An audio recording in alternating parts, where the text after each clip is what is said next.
The stage is set and the race is on. Victory for Ted Cruz in the Republican camp, but it's a dead heat for the Democrats at the Iowa Caucus.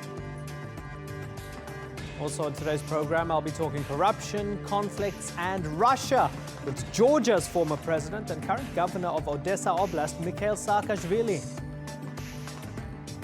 And in picture this, the world's largest annual migration gets underway for the Lunar New Year.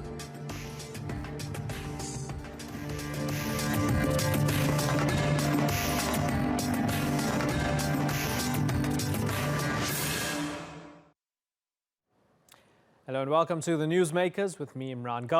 The day after the night before, the Iowa Caucus results are in and the stage is set for the U.S. presidential election race. For the Republicans, there was upset in the Trump camp after Ted Cruz defied predictions and took down the businessman, winning 28% of the vote to Donald Trump's 24%.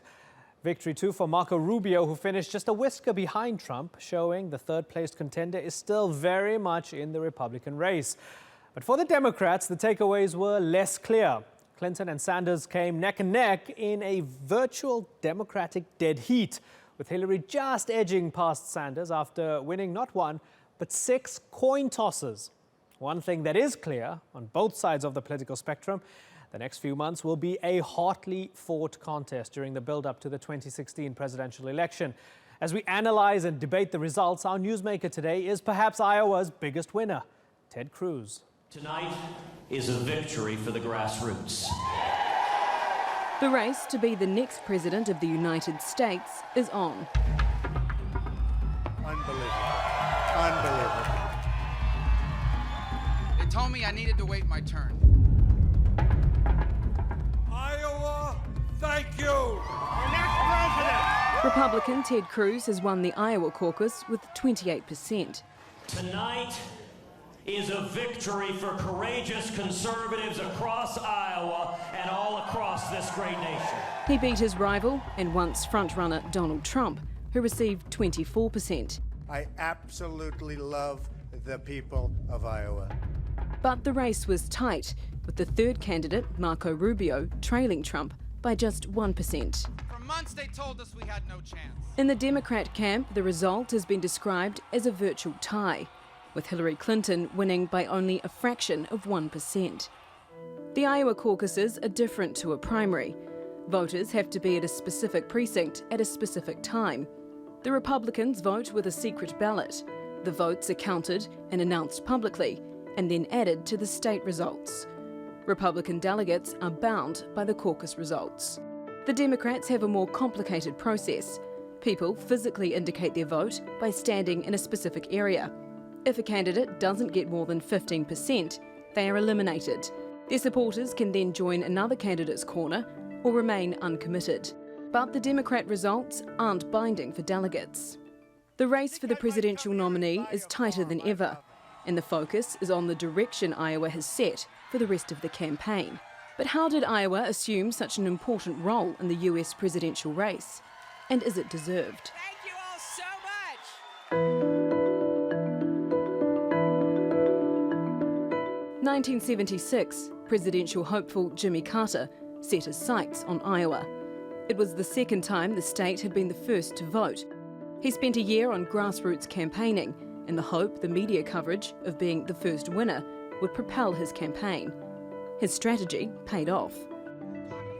Since then, Iowa has been the caucus most coveted and courted by presidential candidates. But does Iowa really help get a ticket to the White House? Winning Iowa is a litmus test for voters to see whether candidates live up to their hype.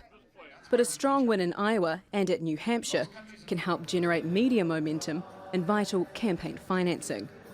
Ted Cruz has taken the first victory in the fight for Republican approval, but will his grassroots support be enough to keep him ahead of the pack now the stage has been set? Yvette McCullough, The Newsmakers. Well, joining me now to discuss the future of the presidential race in the wake of the Iowa results in New York is O'Brien Murray, a Republican strategist who has been involved in political campaigns for more than 25 years. And in Washington, D.C., Harry Jaffe. He's editor-at-large of the Washingtonian magazine and author of the book, Why Bernie Sanders Matters. Thanks, gentlemen, for joining us. Let's first talk about the Republicans for a little while, and then we'll move on to the Democrats. O'Brien Murray, has the Trump bubble burst? Did he maybe make a mistake? Did that debate boycott blow up in his face? Well, not attending the debate apparently seems to have taken its toll a little bit. I wouldn't say the bubble burst yet by any means. I would say there's a chink in the armor. If you look at the numbers, really, what the projections were when what they became was really a flip-flop between Cruz and Trump. Not only just first and second place, but the actual numbers and where they expected that to be. I can't say expected because the polling is always different than Election Day. But also, Marco Rubio shooting up more than 6 points than expected, I think is a fantastic win for him, too, going forward. The question is whether he has the momentum to go forward, to go beyond New Hampshire and South Carolina, and what they'll expect from him in New Hampshire. Ted Cruz has plenty of money to get going. Donald Trump is self-funding. Ted Cruz has an operation that seems to be second to none. Harry Jaffe, do you think the Trump bubbles burst? I don't think so. I think that Iowa is a testing ground for your ground game, your organization. I don't think that even if you look into the past races, the winner of Iowa is not often the person who actually wins the nomination. So no, I don't think so at all. And I think that Cruz played a very specific game to bring in the evangelicals, which is his base. And the question is, will that strategy work in other states? Will it work in New York? No. Will it work in California? No. Will it work in Nevada? We're not so sure. It certainly is not going to work very well in places like New Hampshire. So I don't think that this determines by any stretch what's going to happen with the Republicans. Yeah, talking about targeting the evangelicals, O'Brien Murray, how important is it to voters there in Iowa that Ted Cruz championed Judeo-Christian values and couched his entire terminology in such a way? Is it something he's going to have to adjust when he goes elsewhere? Well, yes, and actually it was kind of surprising to hear him evoke those same message points last night in his victory speech, when the people I was watching with, we were joking about how we're going to wait here who says live free or die next because of what they have to do in New Hampshire and what their motto is. I think the reality here for Ted Cruz, too, is and frankly, the top three candidates. The top three candidates got more votes than any Republican had gotten in Iowa before. And everybody thought if the turnout hit the numbers it actually hit, the 160,000, that would be a great night for Trump. And if you had that turnout, watch out for Trump putting big numbers on. What we've really seen is that the Ted Cruz ground game was phenomenal in being able to turn out their voters. Harry, does the fact that it's a three-way race show us the extent of how split the conservatives are right now? Well, I'm not even sure that you can compare Trump to the other two. It's kind of apples and oranges. You know, Donald Trump is a carnival barker. He's a TV reality guy and a very rich, developer. He's not a politician.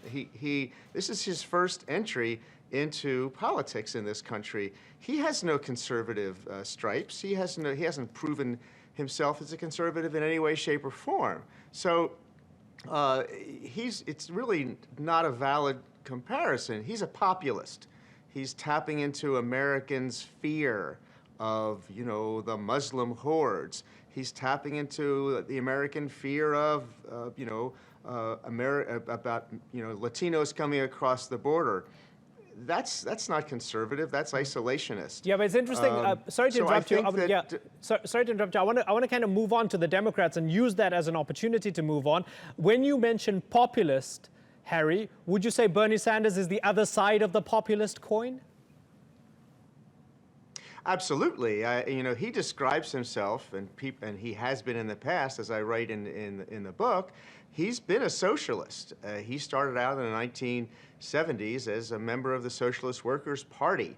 But no, now I think that he is much more akin to Huey Long, to President Teddy Roosevelt, where we have a strain in the United States of politicians who say the rich are too rich. There's not enough sharing of wealth in the United States. Capitalism has gone bad. And I think that Bernie Sanders is in that line of thinking. He's more populist than he is socialist, frankly. Socialists believe that the public should own the means of production. Bernie Sanders never says that. He used to say it in the 70s, but he doesn't say it any longer. Yeah. He's a pure and simple populist. Okay. O'Brien Murray, Hillary Clinton's got more money, more backers. She's a former Secretary of State, married to a former president. Yet Bernie Sanders is, going toe-to-toe with her. What does he have that she does not? Well, I think the first thing, frankly, is money. Bernie's donors right now, they can send an email out and get donations like crazy. I've heard as high as 99% of Bernie Sanders donors have not maxed out to the limits of the campaign. Hillary was going for the bigger dollars. The average, I think, is $27. And the limit's $2,700.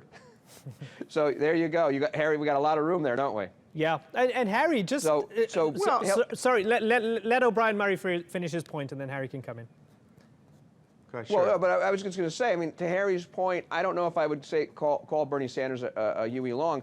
I hope Bernie stays in this race for a long time. It'll sell Harry a lot more books, I think, which would be terrific for him and I think for the movement. But I think the challenge Bernie has right now is, where does he go after New Hampshire? He's supposed to win New Hampshire by double digits. And Hillary Clinton is now going to go up there and campaign for a while. What happens when they head down to South Carolina? Maybe Nevada with the caucus states. I just don't know that, besides the money, that Bernie has a path to victory right now. Now, again, with the FBI investigation hanging over Hillary's head, who knows what that would do at what time. But really, I mean, Harry, do you see him being able to put up the delegate numbers to make this a fight beyond, say, May? What do you think, Harry? April, May? I do, and here's why. People discount Bernie Sanders' ability as a politician to organize. He has a very, very strong apparatus, and I think he proved that in Iowa. I mean, this is a guy who started 50 points down, and then he draws even. That doesn't come because he's, he has kind of frizzy white hair and talks about, the billionaire class and the oligarchy. That also comes from the fact that he's a really good professional politician. On a lighter note, Harry, as we end this segment, now 6 times we had the situation go down to a coin toss last night. 6 delegates in 6 counties, county precincts. There was a tie, and according to the Democratic rules in Iowa, they had to have coin tosses. Hillary Clinton won all 6 of them. Let's show you some footage from Twitter. Sage Rosenfeld's filmed this. You have basically what looks like a grandma tossing a coin that falls off the table, and then there's a bit of a victory fist pump over there. For an international audience that goes, in the year 2016, this is the United States of America, this is what you resort to for your election. How do you answer for that, America? Harry? Well, I think that it's the democratic process taken to the coin toss. I think that the reality of it is, I mean, that's good theater and it's kind of lighthearted, but the delegates are going to be split evenly between the 2 candidates. I think that half the delegates will go to Hillary Clinton and half will go to Bernie Sanders. But look, it's a precinct by precinct process in a small rural state. We do things in kind of an idiosyncratic fashion sometimes in the U.S. I think the presidential election should go down to a duel. Just remember, that's the Democratic Party flipping the coins, not the Republicans. We count our votes.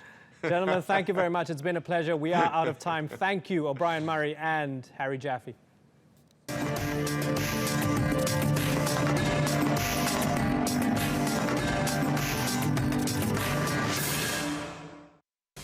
Still to come on the Newsmakers, I'm joined by the former president of Georgia to talk Russia, corruption, and the uneasy calm in Ukraine. And in Picture This, travel chaos as billions of people are on the move in China. The EU is renewing calls for Ukraine to tackle internal corruption. As a tenuous ceasefire in the country's east is upheld, the EU has refocused its efforts on Ukraine's domestic problems. The country's economy is being propped up by bailouts, but billions of dollars from its own budget continue to disappear each year. Last week, Ukrainian authorities pushed for reforms in the justice system in their latest bid to tackle corruption. In just a moment, I'll be speaking to Mikhail Saakashvili, Georgia's former president and current governor of Odessa Oblast in Ukraine. But first, the newsmaker Sandra Gatman looks at the challenges being faced by Ukraine's new government. Ukraine is ranked Europe's most corrupt country by Transparency International. Advisor to Ukraine's National Anti-Corruption Bureau, Donald Bowser, says easily over $12 billion a year continues to be stolen from the state through corruption. Last month, German Foreign Minister Frank-Walter Steinmeier said there are deficits in the justice system, especially in the fight against corruption. That has to be corrected as soon as possible. Ukraine has to become more attractive for foreign investors. If Ukraine fails to stamp out political corruption, it risks losing a $40 billion aid deal from the IMF, the EU, and Washington. Efforts made so far to tackle the problem have included replacing Kiev's notoriously corrupt police force. And after renewed pressure from the EU, the Constitutional Court is proposing further reforms to the justice system. These include measures that would make it harder for judges to take bribes without prosecution, allowing the judges to be judged. But for the reforms to go through, they have to be approved by exactly the people they're supposed to be cracking down on. The government formed a National Anti-Corruption Bureau at the end of last year to tackle Ukraine's corruption problems. But with growing distrust from the public, Europe's most corrupt nation needs to do more if it wants to develop and attract foreign investors. Sandra Gatman, The Newsmakers.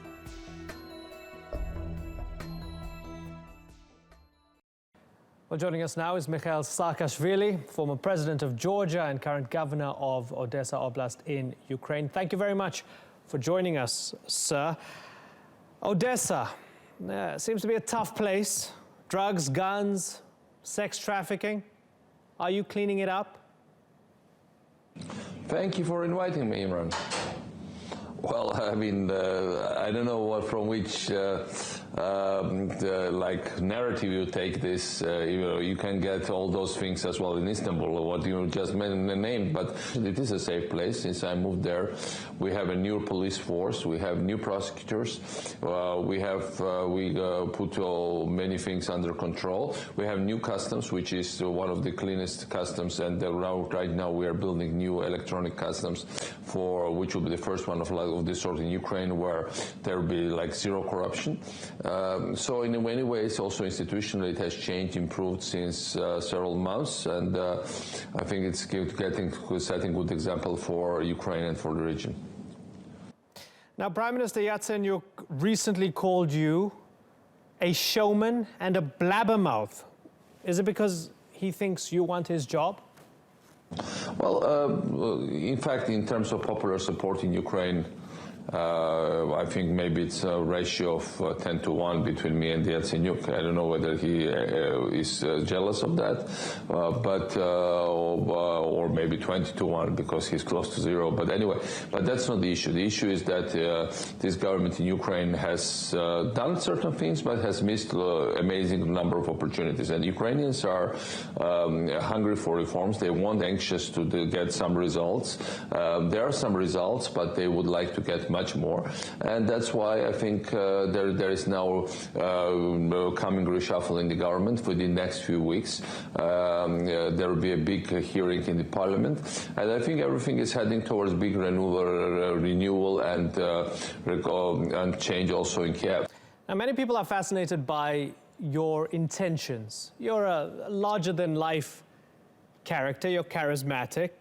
You're a maverick. There were some very colorful pieces written about you, particularly one interesting one when you were in Brooklyn, I guess, in exile for a little while after Georgia.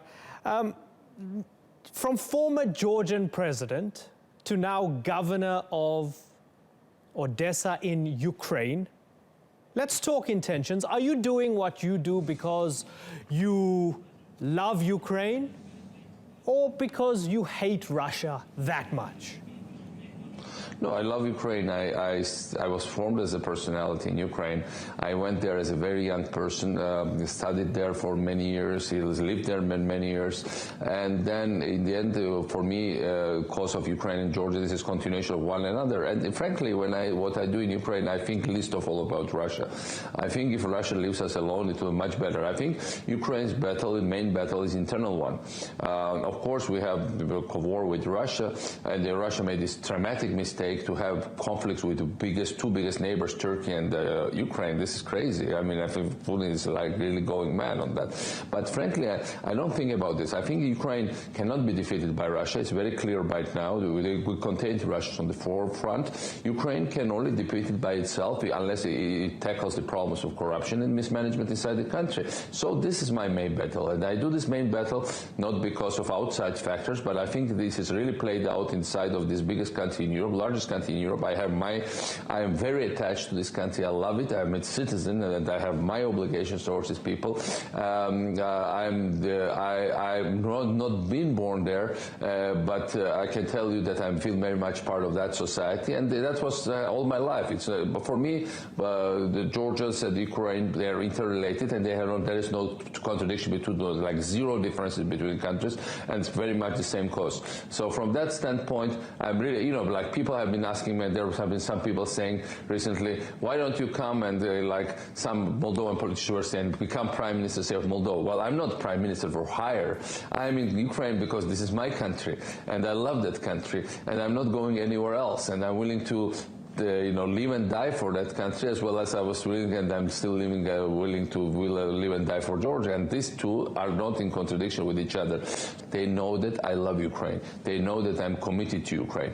That's why people are so supportive of what I'm doing. And I think this is a chance for Ukraine, but it's also a chance for me. Now, the US elections are coming up. Many candidates, especially Republican candidates, sort of sway between this admiration for Putin, but also this talk about getting tough on Putin and that President Obama is weak and they'll be tough on Putin. Who do you want to win? Look, it happens that I know almost all of them very well. Donald Trump used to come to Georgia. I very often saw him in New York. We had very close ties. Certainly, I don't share his view of Putin, but I think he never had this view of Putin before. I think this is something newly acquired. But I think he will also, change. He will also adapt to the reality, and I think he, in many ways, he should not be underestimated. He's a very talented person. Now, I'm very close friends with Hillary Clinton. I think she's amazing. She understands geopolitics and internal politics of the U.S. very well. I'm very close to Marco Rubio in terms of my views, and I'm a great admirer of his. Certainly, it would be a disaster if somebody like Bernie Sanders gets it on the Democratic side, or some people isolationists on the Republican side. In any case, America cannot be isolationist. America should be part of the world politics. I think they will stay at world politics. The good news is that their economy is coming back, bouncing back. Now, the bad news is that political system is in turmoil. This is true. I'd love to chat for much, much longer, but unfortunately we are out of time. The former president of Georgia and current governor of Odessa Oblast, Mikhail Saakashvili, thank you very much for joining us. In today's Picture This, Chinese people all over the country are in transit as many of them make their way home for the biggest party of the year. Let's take a look at the travel chaos, which has already begun a week before Lunar New Year begins next week.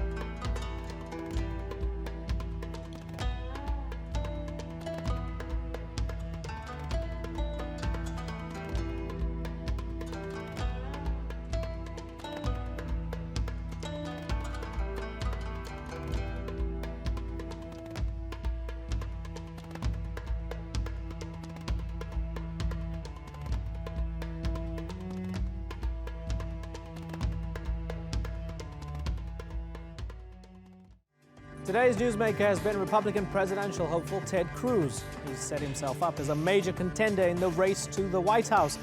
Donald Trump, who was expected to take the top spot and had predicted for himself a tremendous victory, has vowed to bounce back at New Hampshire next week. But Cruz's win is likely to give his campaign the much-needed boost it was so in need of. It's less clear-cut what the Democratic result means. Sanders and Clinton appear to be locked into a two-horse race. But one thing is for sure, for both the Republican and Democrat candidates, the race is very much on. You've been watching this edition of the Newsmakers with me, Imran. As always, thank you for watching. Bye-bye.